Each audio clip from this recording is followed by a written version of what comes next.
ông sấy mình này quạt miền vây học sập ram chấm vẽ con cho mùi nâng pan nhà bà quạt cứ vì mà để dạng muốn nâng quạt miền là đuổi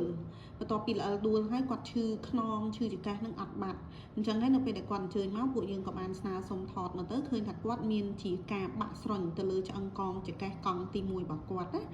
នេះ គឺ នៅ ត្រង់ នេះ ដូច បាន ឃើញ ស្រាប់ អញ្ចឹង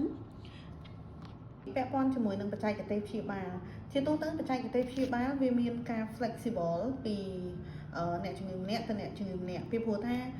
ការព្យាបាលគឺពួកយើងតែងតែរើសនៅអ្វីដែលល្អបំផុតសម្រាប់អ្នកជំងឺស្ថានភាពរបស់អ៊ំគឺអ៊ំ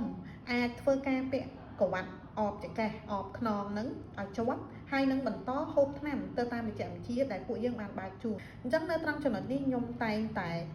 ចង់លើកទឹកចិត្តទៅកាន់អ៊ំពូមីងមែនតែអ៊ំស្រីណាអ៊ំប្រុសដូចគ្នាដែលគាត់មានវ័យច្រើនចាប់ពី50ជាង60ជាងទៅហើយសូមមេត្តាកុំឲ្យ